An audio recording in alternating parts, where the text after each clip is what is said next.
I was an elite gymnast. I was on Team USA for about 7 years. I was the national champion in 1986. I was training 8, 10 hours a day at 12 and 13 years old. But I started at Levi's in 1999, not my first corporate job, but certainly most significant. And I was super excited to be there. I loved the brand. If we don't stand up for what makes American business great, you cannot have world-class redefining innovation if you don't have open debate and dissent within companies, if you don't have true collaboration. It's accepting that we live in a world of lies, which is completely destabilizing, and who knows, what path that leads us down. You have to show up and reject lies in your own way in your own life every day, however small. Welcome to another exciting episode of the podcast, The Thought Leader Revolution. I'm your host, Nikki Ballou, and boy, do we have an exciting guest lined up for you today. Today's guest is someone who has been a leader, an innovator, a trailblazer in the world of business, and she's a woman of principle. I am speaking, of course, of none other than the one, the only, the legendary Jen Say. Welcome to the show, Jen. It's quite an intro. Thanks for having me. I'm not sure I fit that bill, but thank you. You absolutely do. You're a very inspiring human being, and it's an honor to have you here on the show. So thanks for being here. The folks who listen to the show tend to be entrepreneurs. These are the men and women who have the courage to dream and go out there and try to make their dreams come true. And the reason they listen to the show is not because of me, because I'm here every week. They listen because of you. They want to learn from you. They want to be inspired by you. And you've got quite an incredible story. So tell us your backstory. How'd you get to be the great Jen Say? I feel very uncomfortable with the moniker. Let's see. I'll start at the beginning, but I'll try not to make it too long. I'm old, so I have a lot of years under my belt, but I had a pretty unusual childhood. I was an elite gymnast. I was on Team USA for about 7 years. I was the national champion in 1986. So, when I say unusual, I was training 8, 10 hours a day. At 12 and 13 years old, I kind of gave up all that normal stuff that kids do, including just going to school full time. I went to school only half a day throughout middle school and high school so that I could fit in all of that training, missed key milestones, that other kids kind of have that are normal. Anyway, that was all. It all seemed worth it to me until it didn't. The sport, as one probably is aware at this point because of stories that have been in the news in the last 5 years, Dr. Larry Nassar in particular, I say doctor in quotes, he was the doctor for Team USA Gymnastics, and he's now in prison for life for sexually assaulting over 500 young girls and women. I think he's only actually in prison for 8 of them, but I think we know about over 500. So, the sport was incredibly abusive. Not just not just that sexual abuse was rampant; it's that physical and emotional abuse were really kind of used to beat the young athletes down. And I continued to suffer the repercussions of that for many, many years after I left the sport. I'll put that on hold for now, and I'll come back to it in a second. Eventually, though, I went to, I retired from the sport kind of damaged and ashamed, strangely, because of, how they made me feel about myself because of all of the emotional and physical abuse. And despite the fact that I had had tremendous success as a national champion, et cetera, I just felt like a complete failure. I took that off with me into young adulthood. Not a good way to start, but I went off to college and then ultimately started working in the corporate world, not something I'd wanted to do, but I was very proud and, wanted to support myself. Didn't want to ask anyone for any help. But I started at Levi's in 1999, not my first corporate job, but certainly most significant. And I was super excited to be there. I loved the brand. I'd worn it since I was very young. I had, in fact, taken 10 pairs of 501s to trade with me when I went to Moscow in what year was it? 86 for the very first Goodwill Games, traded them with Russian gymnasts. That was kind of a peak moment for me. But I started there in 1999. I worked my way all the way up the ladder to chief marketing officer for 8 years, and then ultimately brand president. I was next in line for CEO. I would have been the first woman, but I was very outspoken about closed public schools in my city, San Francisco, my former city, during COVID from the very beginning. And after a 2-year battle internally, I was shown the door, essentially.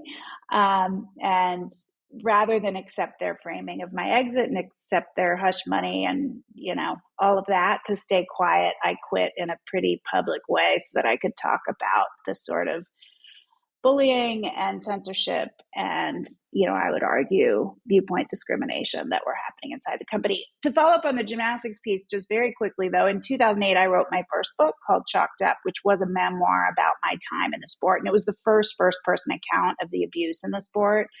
And it was not well received by the community. I was not supposed to say the things I did. So it was really my first kind of warm up at getting canceled and dragged across the internet. It took about 10 years for everybody to come around and pretend they'd always stood with me, with the conviction of Larry Nassar. But they hadn't. That's okay. Someone has to go first. So that's sort of my backstory. I think that hits all the high points. Anyway, that was my first experience of being, I guess, canceled. So I got a little bit used to it. Wow. I'm not often left speechless. I speak for a living, but that left me speechless. We're living in a time where not a lot of men are stepping up into these fights the way they should be. And I don't blame a lot of these men because they haven't taught how to be men. They've been taught how to be feminized little Nancy boys. It's a fact, but it's taken strong women like you to step up. But, strong women like you still need their warriors. I mean, Queen Elizabeth I had Sir Walter Raleigh out there taking the fight to her enemies. And that's what needs to happen now. I do another podcast for men called the Sovereign Man Podcast, and I run a men's organization. And we're all about uplifting men and manhood. And one of the things that we tell the men in that group is, hey, look, we're here to help you be a better man, but being a better man, here's the secret. You got to do work. You got to look at where you're not being much of a man and you got to do the work to be a man. And one of the things you got to do is stand up. You were on my friend and co-author of my latest book, Wayne Allen Roots TV program. And what's great about Wayne is he'll jump forward and he'll say what needs to be said. And he's been canceled a half a dozen times at least, kicked off of conservative news outlets for speaking the truth powerfully. I mean, it makes me laugh. Yeah. But what you did was right. You stood up for kids. And so I commend you for doing that. And I commend you for going out there and telling your story. And there's a lot of pushback right now that's happening against groupthink and against people who have taken over iconic American brands. I mean, I'm sorry to say, I'm wearing a pair of Levi's right now. I still love the jeans. I do too. I just was having a conversation with someone last night. First of all, I worked there 23 years. So if you don't think I have hundreds of pairs, I have, my closet is full. I still think they're the best jeans. To me, it feels weird to wear, any other kind. So you have no complaint from me. I think they're the best jeans. So yeah, they are. But the people that have, it seems like the people have taken over the organization, many of them don't have the courage of their convictions. I mean, you look at the story of Levi Strauss and how originally he made his dungarees, as I guess they called them back then, for the miners in California. I think he'd be rolling in his grave if he saw what these folks are doing today. Yeah, I mean, the story of Levi's is a story of rugged individualism. It's sort of, I think, at its best, represents the best of the American promise. You know, this sort of heroic, rugged individual, but also this notion of inclusion. Everyone wears Levi's. It's really sort of Yeah. remarkable. Everyone from cowboys to minivan moms to hip hop artists and everyone in between. And so it really is this sort of story of we're connected through our difference in a sense. We all wear Yeah. Levi's, we all wear them our own way. We don't at Levi's, or I should not say we, they don't prescribe how they are to be worn. It's not about a particular look. It's about you and who you are as an individual. And that's what I always loved about the brand, which is very different than other kind of fashion and apparel brands. Yes. And I think that is why sort of this thread of rugged individualism that has always run through the brand, and I think embodied by Levi Strauss himself, right? This dry goods merchant from Bavaria, Germany today, came to California to make his fortune, and he made these very strong pants for miners. Their gold was falling out of their pockets. They called them coveralls at the time. Um, and patented the rivet and this certain kind of fabric that made the pants stronger. And it really is this sort of American ingenuity and innovation and rugged individualism and optimism and all these things. It represents the promise of America, and that's what I loved about it. And I think it's sort of why my story has resonated, because it's such a violation of those principles. It is. It's real trespass, and it is, I think, a function of the cowardice in corporate leadership today. It extends beyond corporate leadership, but that's the world I spent the last 30 years of my life in.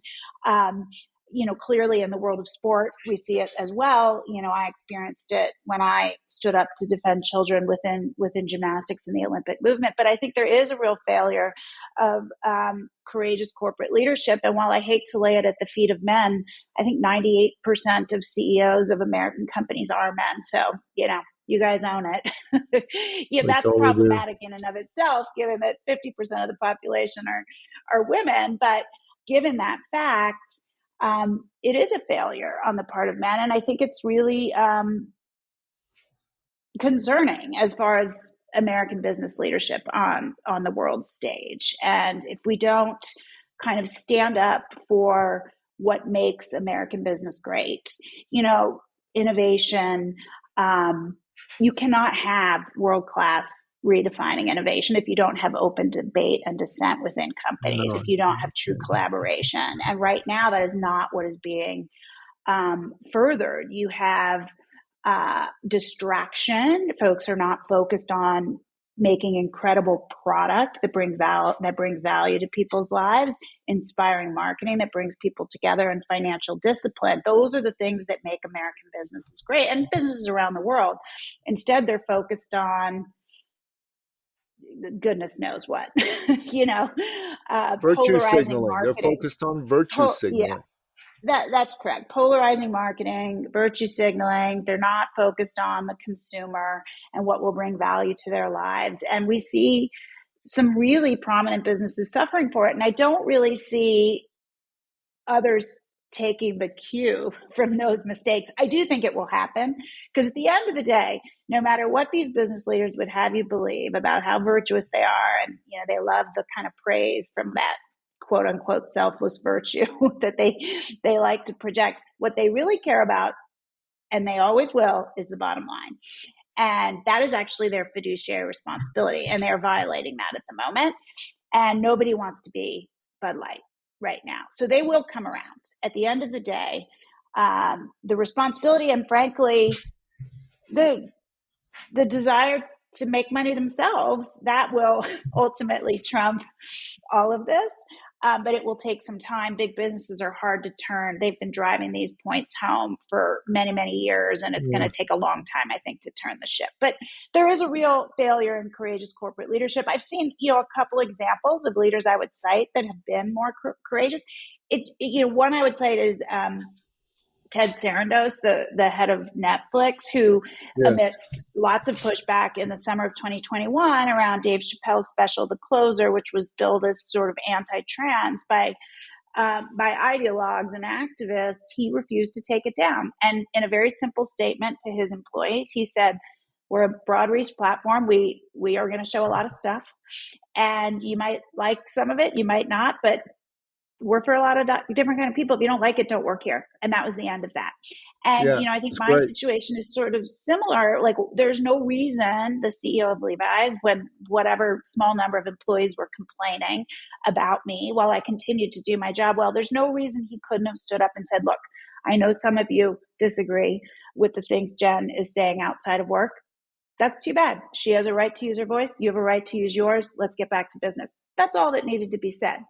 But he It is. cowed to the mob. Yeah. Because he's a ballless wonder, he's a ballless wonder. It's a fact.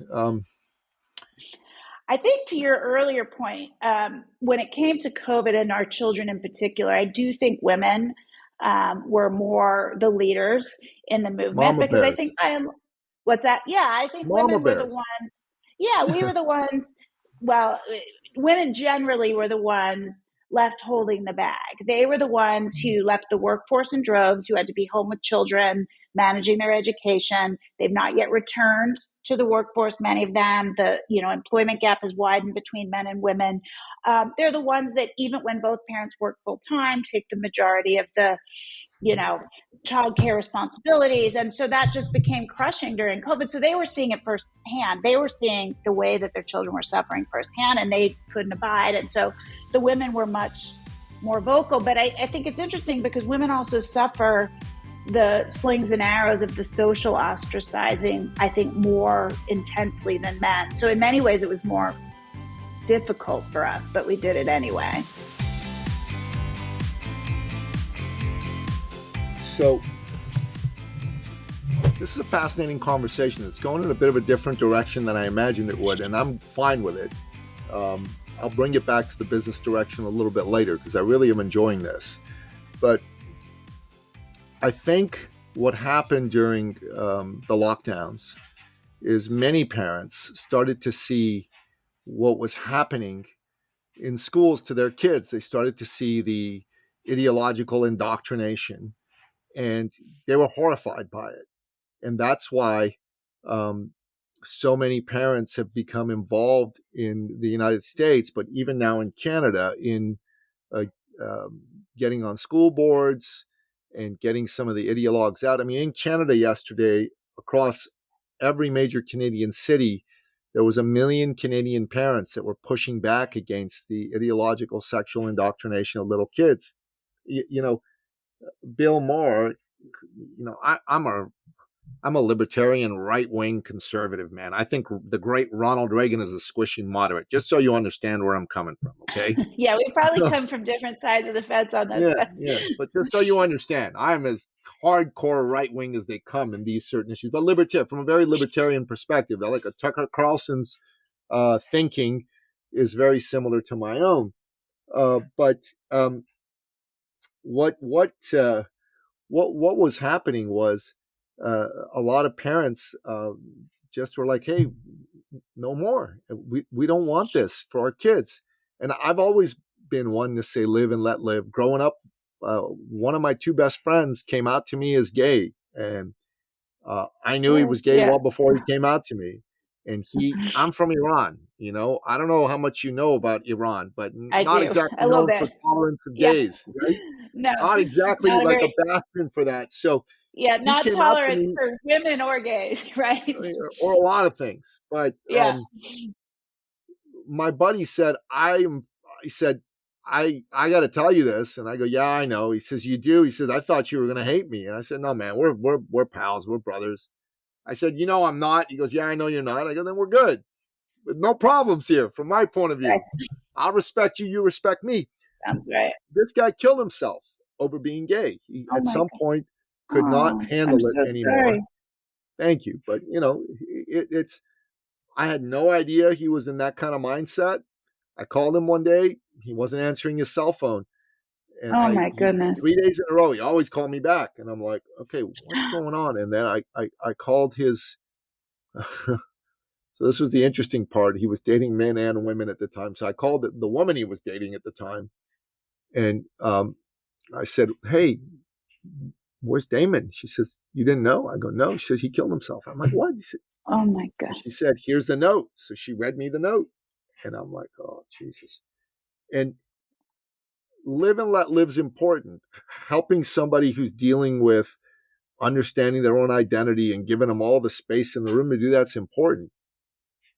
But Right. going to impressionable little kids and telling them, you're this, you're that, and trying to make them see things when they have no clue what the world is all about, they have no clue what their sexuality is all about, is insane. Little kids should not be talked to in that fashion. And I think it's a good thing when parents stand up for their little children. You know, there are two people that are good friends of mine. One's daughter transitioned into being a boy, and one's brother transitioned into being a woman. And it was a tough decision for both of them. They went through a lot of support. They went and they saw psychiatrists, all of that stuff. This was before all the craziness took place. This is like 15 years ago that all this happened, right? And nobody had any issues with these folks. Everybody loved Right. them. Everybody supported them.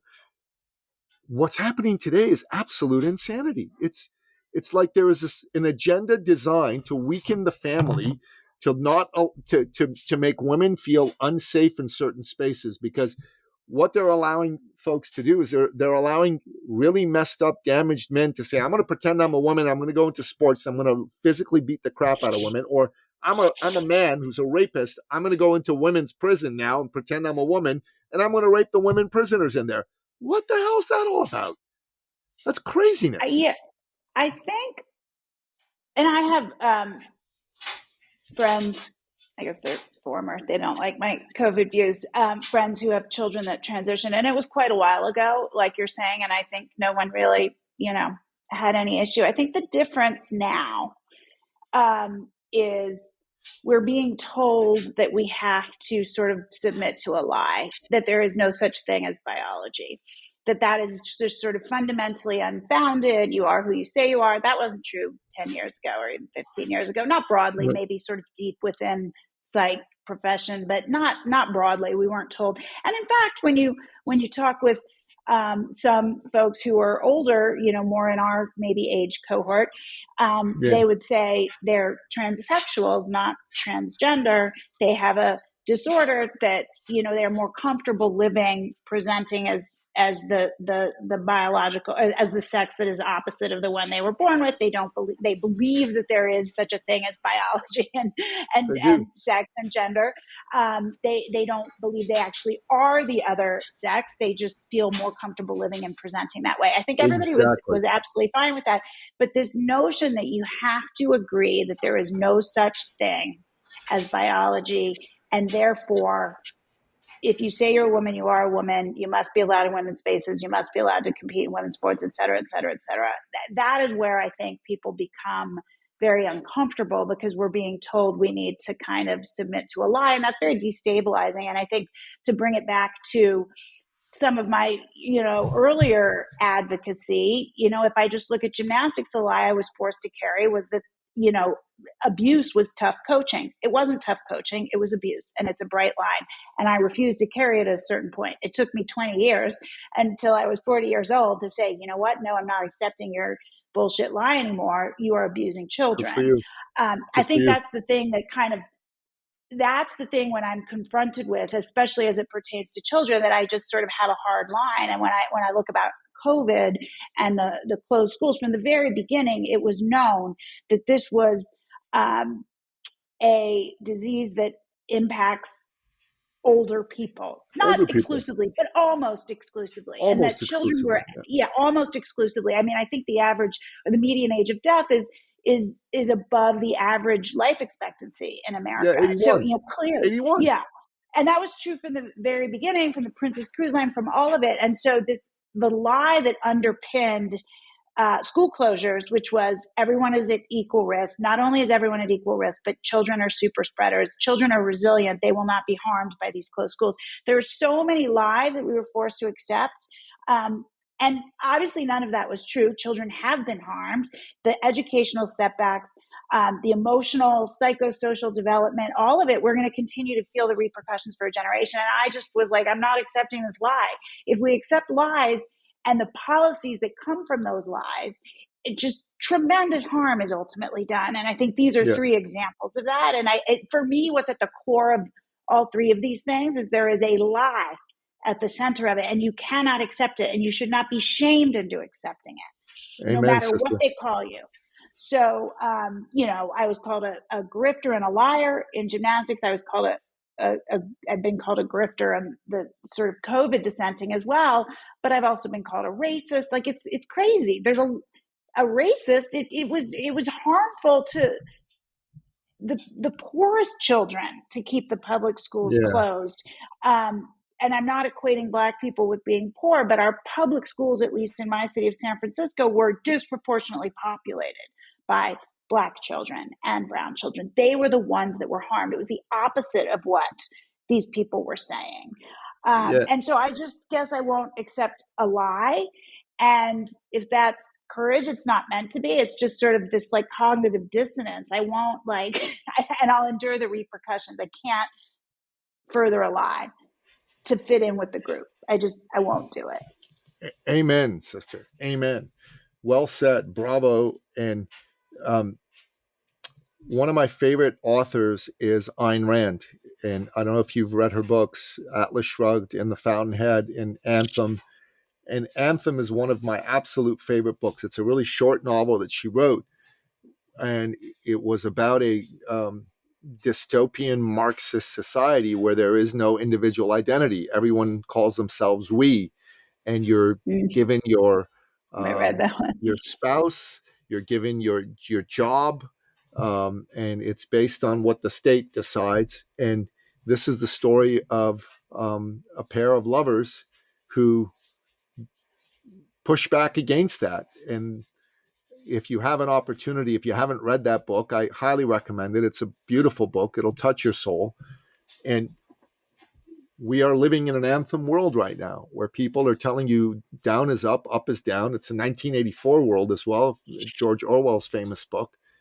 And those of us that are unwilling to put up with that are being vilified and shamed and ostracized. But what they don't Yeah, I mean, understand is that we have the the courage to stand up for what is right, and we wear their disdain as a badge of honor. yeah, we welcome their hatred, right? Um, it's true. And at first it was very upsetting to me and disturbing to me, and I would try to kind of defend myself against some of the name calling, and I don't bother anymore because it's so ludicrous. And I do firmly believe that truth outs in the end. I think ultimately it's unavoidable, that the truth makes itself known. It can take a very long time. I think as I was dissenting around school closures in particular, but all the restrictions to children, I kept thinking like the truth is going to come. It's going to come soon enough and everybody's going to see it. And obviously, I was not able to kind of beat the buzzer on this one, but I still believe it will. And in fact, in some ways, I'll be honest, when it comes to COVID and the restrictions, there is acknowledgement that children were harmed. Like there is There is that. widespread, at least in America, there is no accountability, which is what I am striving for. And I think there is a willingness to do it all again, even though there's acknowledgement. There's sort of this like tepid acknowledgement that is, yeah, it was really harmful, but we had to do it anyway. That's not far enough for me. It needs to be, it was very harmful. It was ineffective. We did not have to do it. And these people did it. These were policy decisions that were wrongheaded and we can never do them again. So I will keep pushing until we get there. But the truth of it Amen. being harmful is known at this point. So that's progress. I will Well, in take that Canada, progress. where I live, it's the same. And there, the the media, the lapdogs of the powers that be, are making noises about, oh, this strain of COVID's here, and well, there's some organizations that are pushing masking and this and that. But I'm telling you, there are folks that back then went along with this who are now publicly coming out and saying, nope, not again. And That's good. the governments here are gingerly tiptoeing around this because Canadians are polite and, we follow the rules. Not me so much, but, a lot of other folks do. But if we think you're being unfair or you've lied to us, whoa. I don't know if you Watch ever out. watched Canadians play hockey, but they're not as No, nice as but they seem. I could, They're I not can as nice as imagine. they seem, Well, you anyone who know? plays hockey, I think you got to be pretty aggressive. Yeah, I think one Yeah. of the most disturbing things of the last few years, which you just touched upon, and perhaps was kind of present all along, but I think it's really been cemented in the last few years, is this idea that there's really no daylight between the mainstream media and governmental policies, particularly Democratic in the United States party policy. There's just no daylight. They are working in lockstep.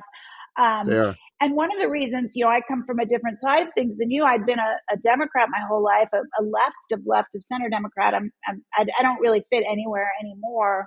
But at least in part, what I liked about the Democrats was I saw them as the party that were sort of there to uplift children, and I saw them as the party that were for free speech, which there was truth to, I think, for many, many years. I mean, the ACLU fought for all points of view to be heard. They fought for the Nazis' right to march in Skokie. It's a cliche at this point, but it's true.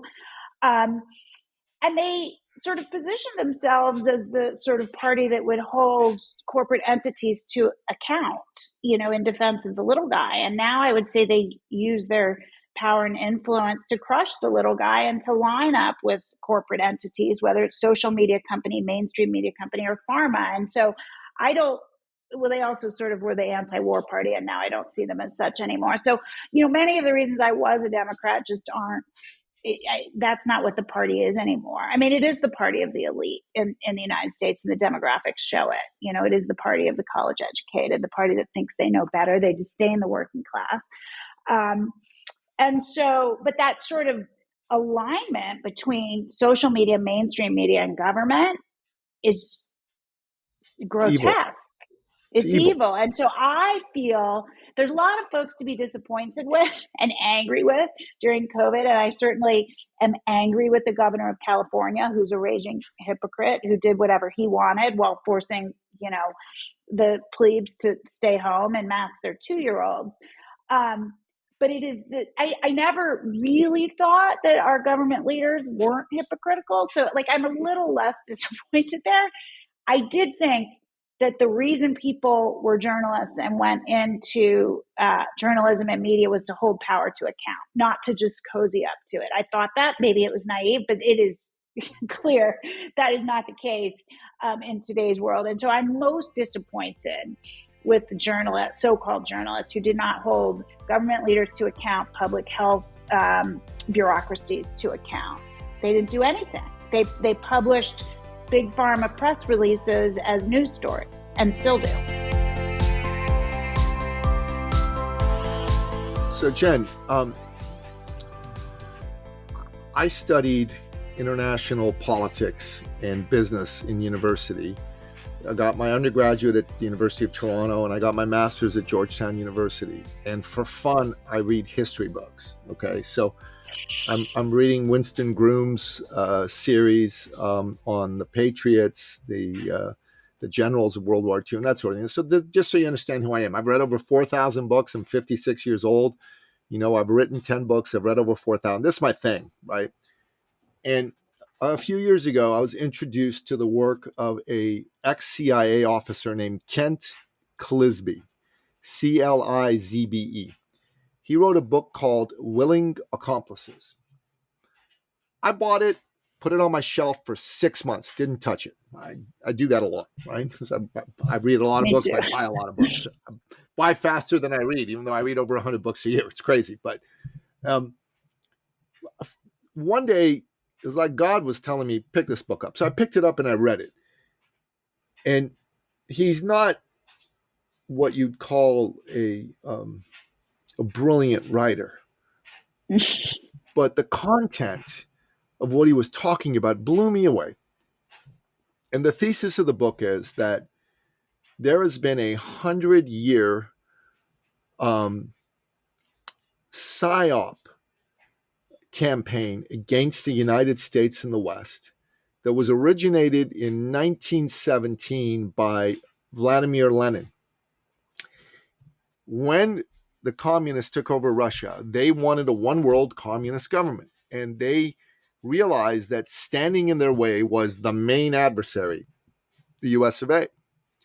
And so they thought, how do we fight the US? Because head to head fight's not going to work. They'll crush us. And they thought, well, we're going to use what they think is their greatest strength against them. We're going to take the openness of their society and we're going to send our agents into the United States to begin a multi-generational campaign of destabilizing the country. So there was a German communist who was an agent of the Soviet government's named William Unzenberg. He was sent to America by Lenin, and his job was to start to find willing accomplices, progressives, and sell them on the lie and the vision of Marxism and get them to start to destabilize academia, media, and storytelling. So if you go and you look at books from a North Carolina school in 1910, they were overtly patriotic. Books in a North Carolina school today are overtly anti-American. Movies in the 1910s, 20s, 30s, 40s, 50s, patriotic. Today, overtly anti-American. And there was a Russian KGB defector named Yuri Bezimov who has a long video on YouTube and has written, and he talks about how America won the Cold War, but that was just a battle in the skirmish between good and evil and tyranny and freedom. And the forces of Marxism were never defeated, never. They just lost their biggest sponsor in the Soviet Union. And right now, the fifth column has made its way into many Western countries, and they are very interested in destroying everything great about us. And it's always the age-old elites that want to have a few people at the top controlling everybody else. And that's where we're at. We're at a space right now where either a whole bunch of us are going to see this and fight back, folks like you, and we're going to beat the forces of evil and darkness, or what has happened to every democracy, which is that every democracy has had about a 200 to 250 year shelf life. America's democracy is just about 250 years old.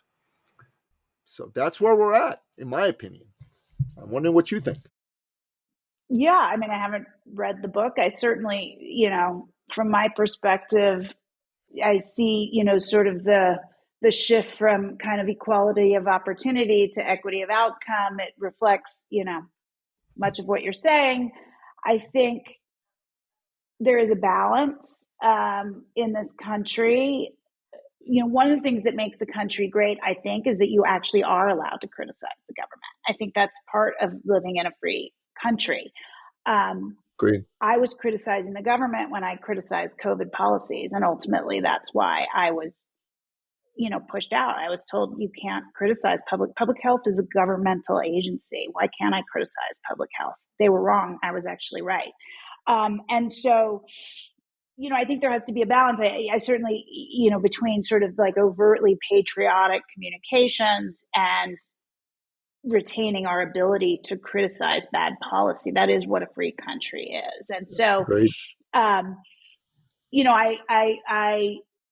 take no issue with people criticizing the government. In fact, I want to retain my ability to do that. What I am concerned about is what you describe, which is you can sort of criticize its execution and its application, but accept the premise of the vision and that we've not always succeeded in living up to it. And we want to make that better. It hasn't, the promise has not always been there for everyone, slavery, women didn't have the right to vote, all of those things. But the promise of America, I think is worth fighting for. Yep. So anyway, I sort of took a turn there, but I certainly see and observe much of what you're talking about, and sometimes I feel like I'm living in that short story from Kurt Vonnegut called Harrison Bergeron, where sort of everybody needs to be made equal by kind of dragging everybody down. Wow. It's concerning. Yeah, and yeah, there's no question. But when voices like yours are out there, I think that's powerful. That's important.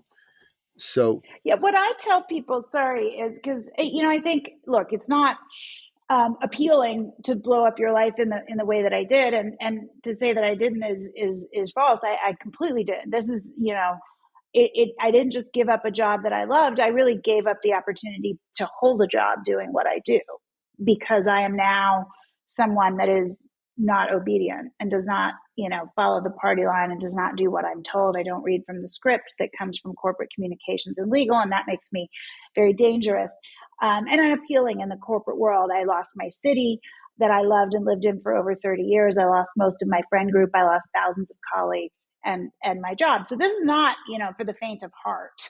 What I no, tell people, though, is the alternative is worse, right? It's accepting that we live in a world of lies, which is completely destabilizing, and who knows, what path that leads us down. I think, you're correct in terms of the path it leads us down, and that you have to show up and reject lies in your own way in your own life every day, however small.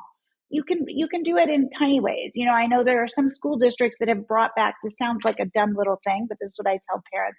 There are some school districts that have brought back virtual parent teacher conferences. It's too dangerous. There's COVID cases. Reject it. I tell your teacher, I want to meet in person. I am not afraid. This is not a risk to me or my family, and I reject this policy. You won't ruin your life in pushing back in that way. And if no one pushes back, they think you accept the premise. You can't accept the premise. You can't, accede or concede to their framing of an issue, because it's agreeing to a lie. And so I just tell people every day in your everyday life, challenge, ask questions when something doesn't make sense. And I think that together, that's really, when we all do that together, that's powerful. I agree with you. Tonight is supposed to be parent-teacher meetings at my son's school. My ex-wife is going to go because I can't go, but I totally agree with you. In fact, as you said that, I better call some of those teachers and say, I want to book some appointments at the school to meet with you. And they're good about that. So I think I can do that. That's Thank good. you for that. Thanks for But reminding it's me. just everything. Like, sometimes you're at the grocery store and there's still like ridiculous plexiglass barriers up between you and the cashier, which like impedes communication. I mean, it's just dumb. Why do we have It those? is Why are we dumb. sort of, No, it should go. leaving this like human separation in place? Why do we have any? I mean, there's some doctor's offices that still have dirty pen. Remember the clean pen, dirty pen thing during COVID? Yeah, oh my God. Like a pen was so toxically infected, you had to put it in the dirty pen Yeah, bin. There's some places I go that still have that. Like, ask why, point out the absurdity. You have to yeah, you have to not accept um, the lies and untruths. Otherwise, they take over. And I just find it to be completely destabilizing, because if we it is accept small lies, we'll accept bigger ones. And that leads us down a really harrowing bad path, in path. my opinion. So, Jen, I want to just say this, like, as I'm listening to you, I'm thinking to myself, one of the things that I've wanted to do since Wayne and I wrote our book, our two books, is I want to do some consulting with some organizations that have realized that, hey, we don't want to be the next Bud Light. So how to de-wokeify your company marketing so you don't lose half your customer base and you don't lose billions in value. And I think Not to myself, It's not just marketing. Let me be clear. It's employee sure, practices as well, which are a yeah, huge distraction. If you're spending yeah, half your time in um, anti-racism training, and you're made to feel afraid to speak because you might say something that would have been fine yesterday, but today is not, then you don't have collaboration innovation. So I agree that the marketing is the most sort of obvious example, but it's the holistic practices within the company that I think are also problematic and driving a lack of focus on what makes great products. Well, I'll tell you something. I think this is an opportunity for an organization to help some companies that might be willing to start to behave with a bit of courage and this is something that, I do something else for a living, but this is something I'd like to do, and I'd love to offline explore this conversation with you, because I think you've got a unique, incredible ability to speak to this, and I think there's companies that'd be willing to say, yeah, we need to do something about this. I really believe that. Yeah, I think you're right. I think it is an opportunity. I've contemplated it. I think what people don't realize is, even though I just said it, people think that CEOs are they're courageous, they make tough decisions, they certainly present themselves that way. My experience is that is largely untrue. They do not build teams of rivals. They don't build teams of people that challenge them. They build sort of yes men teams. And right now they've elevated within a lot of these companies the function of HR as well as corporate communication, which I do not think should be elevated. Those are support functions. No. And I will tell you, in a lot of companies, those two leaders are in the CEO's ear and telling him, you can't do this. If you don't do this, if you don't take the stand, every employee is going to quit. This is a lie. But that's what they're being told. And they're heeding the advice of people that are giving them terrible business advice, but they're Terrible too business advice. cowardly.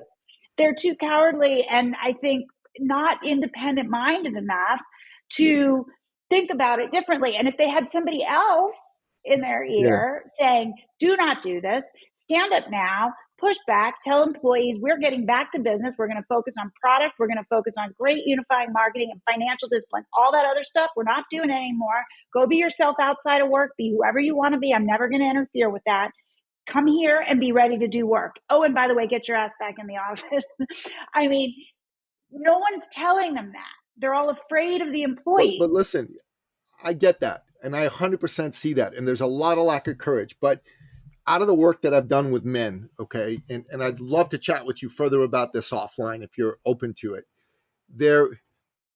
There's a desire among men who are being cowardly to not be cowardly. John Eldridge wrote a book called Wild at Heart for Men. He's a Christian author, and he said that every man at his core, there's a part of him that wants an adventure to go on, a battle to fight, and a beauty to win. That's what all men want. And there's a way, you're a marketer, there's a way to speak to that. There's always a marketing job required to get the attention. We're not going to get every CEO, but I bet you this. If we get 5 CEOs of companies, 5 out of 5,000 big American companies who are willing to do this, hey, that's a fantastic business opportunity. But once they do this and the results start to go, the rest of them are going to fall in line. They're all followers. They're very nervous right now. They don't want to be Bud Lighted. They don't want to be targeted. Target the company and the brand. Yeah, And the yeah. CEO of Target, Brian Collins, I think his name is, in their last earnings call, spoke to the fact that this quarter's earnings was the first decline in many, many years. I think like 9 years. It was the first quarter of declines. He attributed it to the Pride collection. And he spoke overtly to the fact that the last quarter of declines came many years ago when they introduced gender neutral bathrooms. So he pinpointed that as an issue, as something that his customer base, his guests, were pushing back on, which to me, he didn't say it. He didn't say we're not doing this anymore, but like, he kind of said it. So, and they're certainly considered a leader amongst American companies. And, I think he's going to try to get back to appealing to all consumers with a great assortment that everybody, that is useful in folks' lives at a great value every day. So we'll see, if he starts to make a difference. But yeah, at the heart, they're followers. I think it's hilarious because everybody thinks they're great leaders, but they're followers, and they're being sort of pulled around by the nose right now. And I think the battle, or the challenge, I would state, I think you're correct. They all want to be heroes in their own mind. They think they are right now. They've been convinced No. that they are. I know, but they think they are. You have to understand what they're thinking. They they think they are very important, self-important world leaders. They don't think their job is to lead this business. They think their job is to lead a movement. And that what they are doing is more important than leading a business. Now, they're still greedy and they still want the money, so they're not going to like it when their pockets and their pocketbook and their wallet is impacted, which it is being right now. But they've Yeah. been told, and championed and featured on the covers of magazines as heroes for saving the world and fighting these important battles. And you think about it, the press is doing their bidding. They put people like Elizabeth Holmes and Sam Bankman-Fried for his effective altruism, and Elizabeth Holmes was going to change the world. All these sort of like they wrapped themselves in virtue with these woke causes. They were doing terrible, illegal things beneath the surface. Both of those two in particular, but others were doing deeply unethical things. Adam Newman from WeWork as an example, but everybody bought the story and they were championed as these life-saving heroes. And what I tell people is, if you're going to go work in a company, the minute a CEO or a leadership team start talking about saving the world, run the other way. What they should be doing, they are not there to save the world. They are there to make a great product that improves people's lives at a great profit. And at a great profit, and treat employees well. I do think that's important because they will be 100%. More engaged, and they will. So I believe in that, and that makes people's lives better. The people who use your product, the employees that work there, they're able to provide for their families. That used to be honorable. Not anymore. Still and is. All these CEOs, they want to distance. It is, but it's what's deemed honorable and gets you on the cover of Forbes and Fortune is saying you're going to save the world while lying and cheating and stealing money from people. The press has been duped by these people. Again, it's another example of this sort of no daylight between the press and business. They want access to these CEOs, so they write these glowing puff pieces rather than investigate them, and they should be investigating them. But they want to distance themselves from the Wall Streeters and oil barons of the past by wrapping themselves in virtue. They think they are brave. Our CEO at Levi's always said, I take the harder right over the easier wrong. It's a lie. I want to show you something, because this is kind of some of the work I do. We talk about the purpose of business is to solve acute problems for wonderful people, and that gives them a right to make a profit. That is the only purpose of business. There is no other purpose to business. Now, you as an individual may have a life purpose. You may want to see less environmental pollution. You may want to clean up the oceans. God bless you. Good for you. I'm actually for cleaning up the oceans, man. That microplastic crap in fish is not good. Not good at all. So I'm all over that. But your business's job is to do this. And I also do want to say this. I agree with you. Everything you say is correct at a macro level. But all you need is five people who say, you know what? There's something to what Jen and Nikki and Wayne Allen Root are saying. Maybe we should look into this. And all you got to do is help stiffen the spine of somebody. And inside our men's work, I like to quote Edmund Burke: the only condition necessary for the triumph of evil is for good men and women to stand by and do nothing, number one. And secondly, a part of how we develop men and make them more manly, because frankly, we're missing manliness in the world today, and that's not good for the world. It's not good for anybody, is we get them to do more of what they say. The basic thing is, say X, do X. Say X, do X. Not say X and then change your mind when it's inconvenient. In fact, we say the mark of a man is he'll do what he said he was going to do, especially when he's got a better offer somewhere else and it's inconvenient for him to keep his word. That is a man you can count on.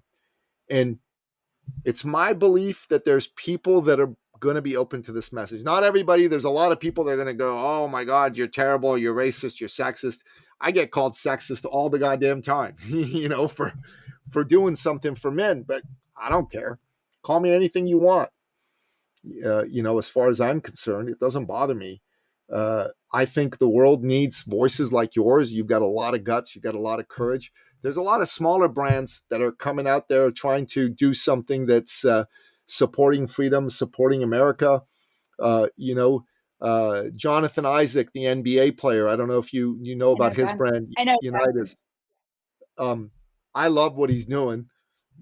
His clothes don't really appeal to me. God bless him. But I go, man, if you ever make 100% cotton jeans, and I'll buy. You know what I mean? Yeah, it's definitely a very useful streetwear message. Look, there's room for all sorts of upstart brands that, I think there's two things I think need to happen and will happen. I think large brands need to come back to the center.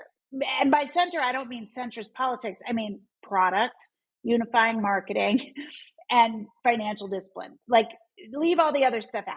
Just talk about your product, making a great, amazing product. I mean, part of the problem with Bud Light was not just the polarizing message, but the fact that the product is utterly undifferentiated. So it was super easy for people to switch. Nike has put polarizing messaging into the marketplace. People aren't switching. That brand continues to grow because their product is pretty great and differentiated. And at the end of the day, nobody wants to give it up. Nobody wants to give it up. Bud Light, meh, right? They switched to Miller, they switched to Coors, they just switched, and Miller and Coors and Modelo, which enjoyed increased revenue and share, did nothing. They didn't change their marketing. They didn't go right. They didn't do anything. They just sat there and enjoyed the sort of the benefits. So I think the larger brands are just going to kind of get back to focusing on product. But I think smaller brands, there are going to be very left-leaning, quote unquote, progressive brands that continue to appeal to that sort of base. And that's fine. That's their base. It's a small brand. They can do that. And I think they're going to be these other sort of upstart brands that push back on that and challenge it and appeal to people who appreciate freedom or even, more conservative values than that. I think right now the problem is a lot of these parallel economy brands, as they call them, they have an idea, but they don't have great product. And at the end of the day, no matter how much people love the idea, if your product is crap, no one's going to keep buying it. So, we need to make great product if we're going to do it this way. I 100% agree with you. So, when we're off here, I'd like to get an address, and I want to ship you Wayne and I's book. I'd like to sign it for you and send it to you. But good product, great product is super, super important. So one of the books I included in the book, grab it, is Emerson Knives. Now, Emerson Knives has an apparel division as well. So this is the wonderful book. I'm promoting my book, although we should promote your book here today. We're going to make sure that we do that before you go. Emerson Knives makes apparel as well, and mostly T-shirts. And Ernest Emerson, he's a knife designer. He's known for making really cool designs, but his T-shirts are they're awesome. They fit really great. They're made in America. He's got really cool graphic designs and messages on them. And I just go crazy and I buy all of his T-shirts. And I think those are important. And what you're saying about products with a great message is 100% true. Have you heard of We the People wine? I haven't. No. I'll check it out. You ought to check them out.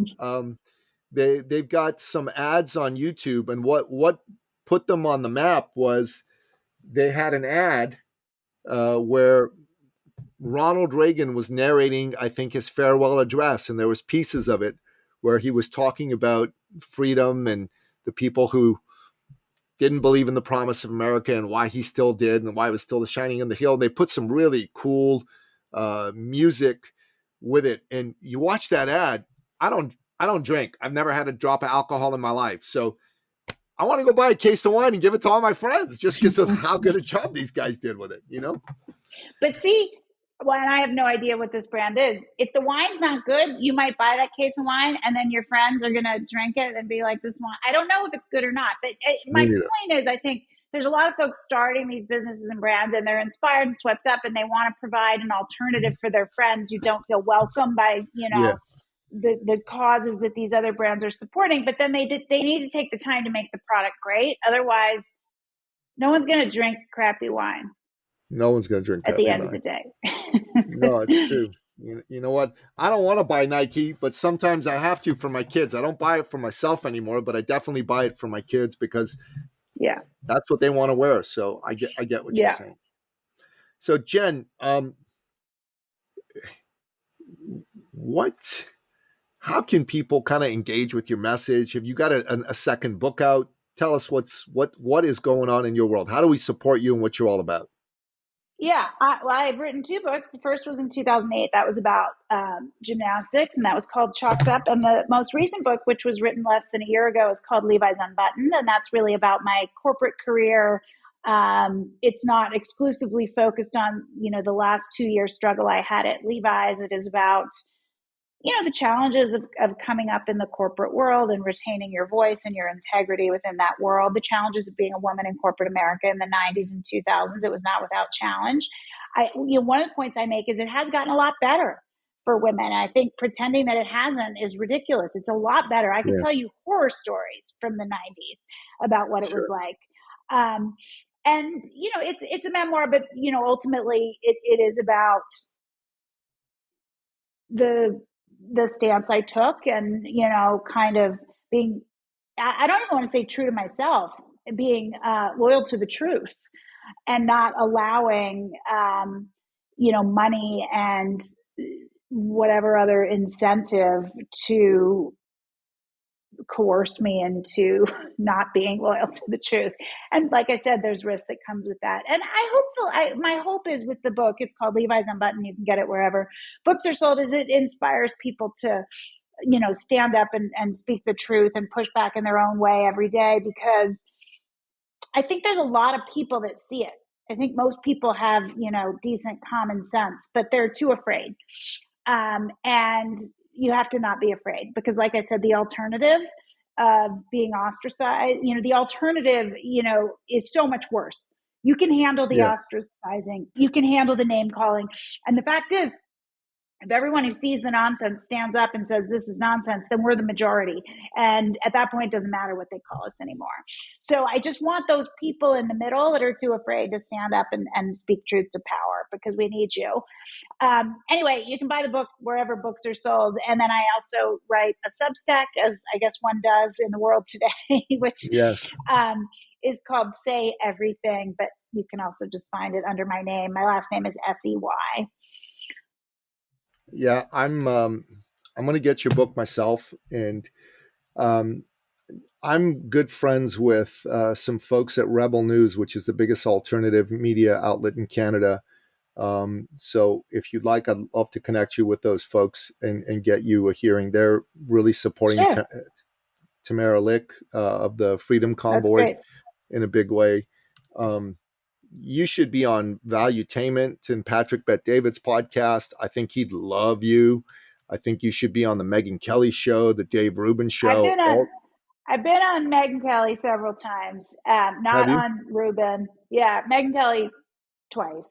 Once for the entire episode right after I resigned. She was the first show I did, and she was Oh, nice wow. enough to blurb my book. So yeah, she's been a huge supporter. But some of the others I have not, and would love that if you Well, have any I'm not connected connection. to Patrick. I don't know him well. I know Kayvon Comedy, who is occasionally on the show there. And I do know Patrick's booker. I don't know him well. We tried to get us on the show, but I guess the Bud Light moment passed, so they moved on to something else. But I think he'd like to Yeah, listen to you. Megyn Kelly knows him well. She's had him on the show a few times. So if you're yeah, connected to Megyn, that might be the way to do it. That's one of the things I teach. One of the books I wrote is about how to go through your network and get to meetings and business yeah, and whatnot. I love doing that. It's a lot of fun, and I like yeah, coming up with strategies for it. I will do what I can in that regard, but if you've got a good relationship with Megyn, she probably has Patrick on speed dial on her cell phone because they've been on each other's shows yeah. a few times. But I'll tell you, the Jen Say story is powerful. I am honored that you've come on the show. Thanks for taking the time to share some of your ideas. And we debated a few issues. We didn't agree on everything, but we agreed on most things and on the important things, which is, Well, I think that's an important point. One of the things I've been welcomed by the right and conservative media and libertarian. That's fine, and I share some views, and I don't share some others, and that's fine. We can talk to people we disagree with, right? That's fine. We yes, can come together on the things that we do agree on, and we can decide to still be respectful on the things that we don't. And I think that's what's so important. I mean, one of the things that got me in a heap of trouble at Levi's, which I didn't mention, which really sort of set the whole thing on fire, is I appeared on Fox News while I was still employed there on the Ingram angle in the spring of 21. And that just drove people crazy. And employees said, I don't disagree with anything you said. I just disagree with where you've said it. Okay. So now we deserve to be, we are undeserving of employment if we talk to people that disagree with us on some issues. I mean, she was great on COVID. She was great on the schools issue. She was the first national news pundit personality to actually push back on the madness, the very first one. So I don't care if I disagree with her on other stuff. Fine. So we disagree on other stuff. Why can't we talk to people we disagree with? Why can't we be friends with people we disagree with, or be married to people we disagree with? Like, it's just so nuts. And so I'm just sort of reinforcing your point that I think that we have to demonstrate those behaviors, that we can in fact have respectful debate. We can elevate debate and dissent again in this country. We can talk to people we disagree with and learn something. I'm going to call this episode Loyal to the Truth. That's one of the phrases that you said that I really liked. I wrote it down. And for whatever it's worth, Jen, I'm a fan and a supporter of what you're trying to do out there. And I'd love to chat with you about getting to some of these CEOs and finding if we can find a couple that are willing to entertain the conversation, because I think they need it. And I think that they do need it. I think it could be a good business opportunity. I think we can make a couple of dollars from it. But I also think that if we get one or two corporations to do it and we have a positive result, i.e., not everybody quits. And in fact, Right. you get some really good employees coming to work here because they're like, oh my God, you mean I can actually be myself and not worry about walking on eggshells every minute? Sign me up. Yeah. And their sales numbers go up, and that's right. That's the key. And their stock price goes up. All we need is two to have that experience. I think that's going to open the floodgates for everybody else. So I think you'll be doing God's work and all of that stuff. So I'd love to chat with you about it if you're open to it. But before we leave off, thank you for staying beyond the time that we booked. I really appreciate it. It was just such a good conversation. I didn't want to cut it off short, and I appreciate you sticking with me. We end off each episode by asking you, as our guest expert, to give my listener what we call your top 3 expert action steps. These are your 3 best pieces of advice to help people live with courage, go after their dreams, and be of service to the people that they aim to serve. This includes their consumers, this includes their employees, this includes their families. What say you? Yeah. Good question. I think the first is listen to that voice inside of you that knows the truth. Don't get confused by all the garbage. I don't need to be a doctor to know that it is not fair to have biological males compete in women's sports. I don't need to be a doctor to know that. So, seek out information always. This is my second one. Always be willing to take in new information and to change your priors because you've learned something new. I think that's really important to always stay open, but it's in service of truth, not in service of supporting experts. So the first is sort of listen to your gut, always be willing to change your priors and seek out new information. And the last one is, behave online, behave at work, behave in the world as you would always in real life. One of the things I kept close to my heart as I was, protesting all the COVID restrictions is I needed to be able to look myself in the mirror at the end of the day. I didn't want to get into fights and call people names and act like an idiot. Even though I was angry at times, I always, and I had the chance as I was writing the book to kind of go back, because social media is what got me in trouble.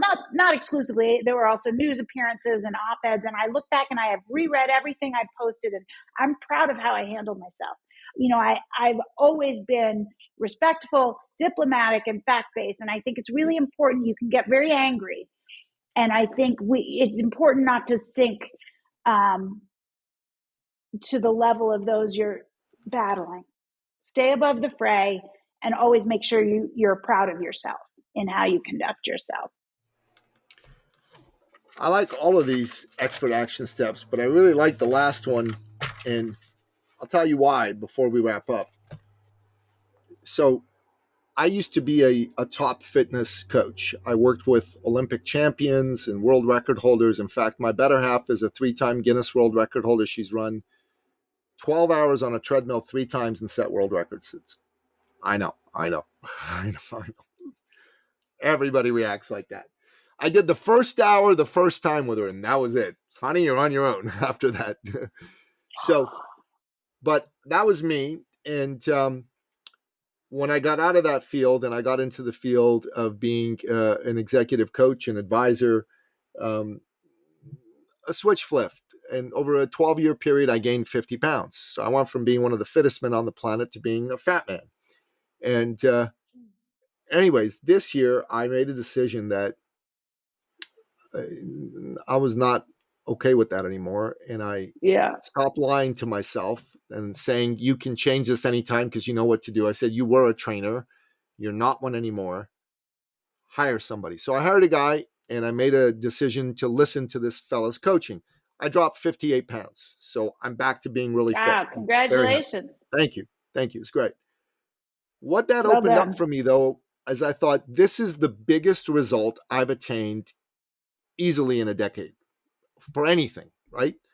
Outside of, raising two awesome sons that aren't, that are honorable men and good, strong, tough young men too. So I'm proud of that too. But I thought to myself, well, what changed here is I got out of the bad habit of eating bad food and too much of it. And I got into the habit of eating the right food and just enough of it. And I thought, well, what do I need to do differently in my life?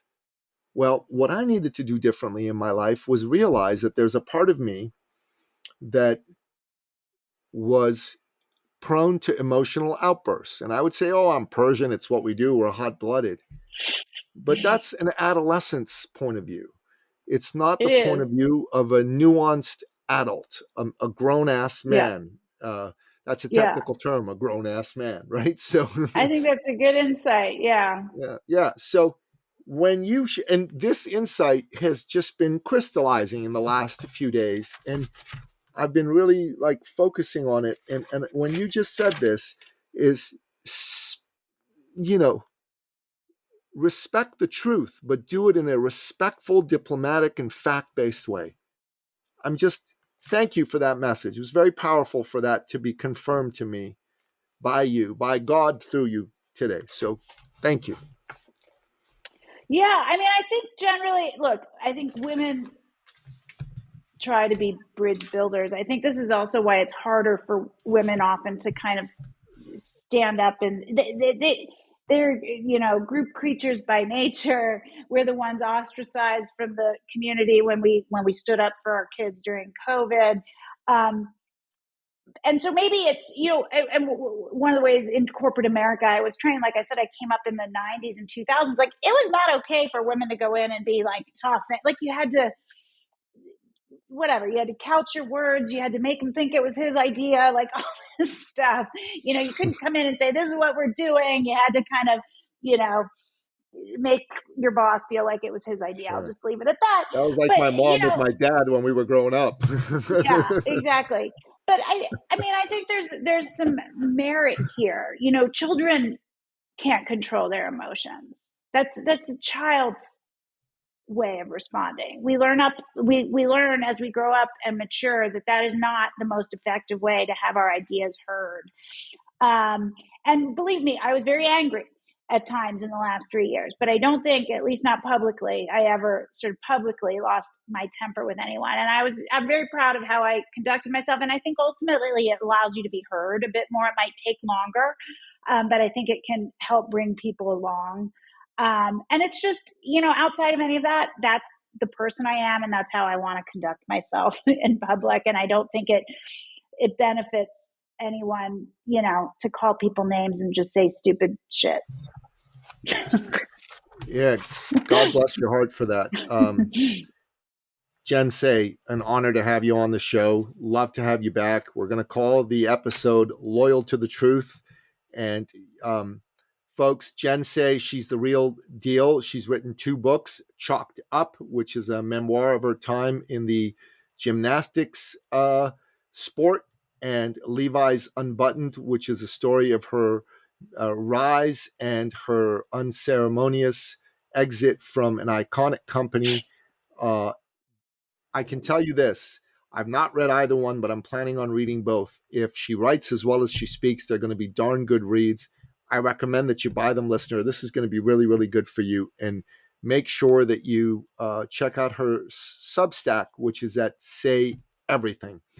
And stay tuned for more of Jen Say, because I'm sure there's going to be more that she's going to bring out to the world. She is absolutely awesome. Jen Say, an honor to have you here. Thank you for joining us today. Yeah, thanks for having me.